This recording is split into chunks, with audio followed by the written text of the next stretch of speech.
and the topic on which he is trying to persuade is religious decisions by Supreme Court and infringed justice by Umesh Aggarwal.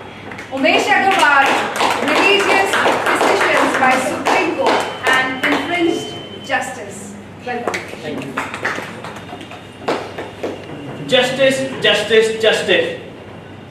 Justice is not about remaining neutral between right and wrong, but finding out the right and upholding it whenever found against the wrong. These were the words said by former US President Theodore Roosevelt in 1901, and they are still relevant in our society. In the recent past, Supreme Court has been criticized for the justice they have taken in the religious matters. These justices were either related to Islam triple talaq, Jainism Satara, or the recent one Hinduism Sabrimala cases. For all of the justice, Supreme Court was in line of fire of media, politics and society, and they considered it as an unnecessary infringement on the religious practices being followed in our country.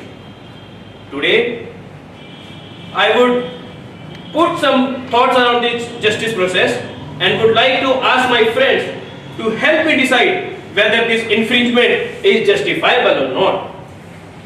Before we begin, let me ask you some probing questions.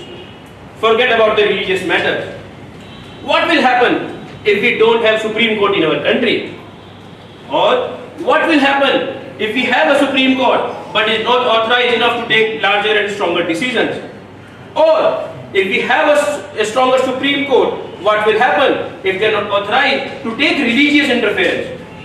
Let's understand and probe them individually. In a lot of Arab countries, they don't have Supreme Court, and if they do, either they are not authorized to take larger and bolder decisions. In these countries, the king or the ruler is the ultimate authority to decide on any kind of religious matters.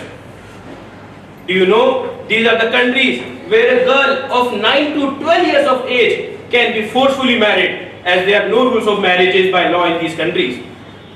We all have heard the recent hue and cry being made to the justice provided to that Saudi Arabian journalist who was recently killed in the Istanbul consulate. Do you consider this as a right justice to that particular person? Do you believe that this kind of a justice system can prevalent in India? I presume no. Next, in Pakistan, the Supreme Court is considered to be one of the weakest and the corrupt judicial system in the world. They more or less acted as an extended arm of the government. In the recent past, Supreme Court was directed by the previous government to shred off all the cases prior to a particular date, and they acted on it instantly. Supreme Court in Pakistan directed the lower court to shred off all the cases prior to May 2011. Do you consider this as a right justice to the people of that country? Do you consider that Supreme Court should act as an extended arm of the government? I presume no. Next, even if we have a powerful Supreme Court, do they allow to interfere in the religious matters? In US, Supreme Court don't interfere in the religious matters, because in US they have the separate laws of the land for the constitution and for the justice.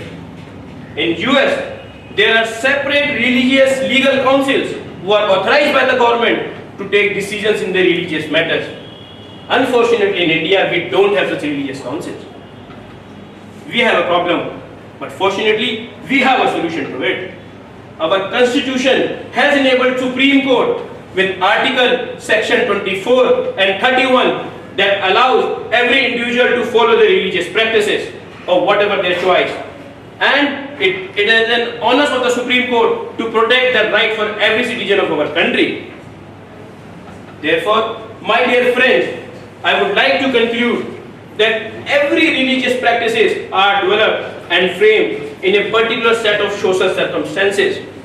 And whenever these social circumstances changes, these religious practices must ideally change.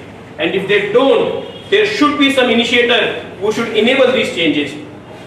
In today's scenario, this role needs to be completed by the legislative and the religious bodies which are running in our country. But they don't do their job. Why? Because of bad name or shame. So who will do this job? Therefore, we require a legal higher ecosystem like Supreme Court, who must be enabled, who must be powerful to take stronger and larger decisions for the betterment of the society. And this job is done by Supreme Court very efficiently. And we have all seen the recent decisions taken by Supreme Court in the society.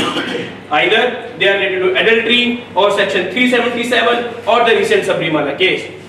I wish the Supreme Court will take such more decisions in the future for our country, for the betterment of our country. Probably a food for thought for everyone. Thank you.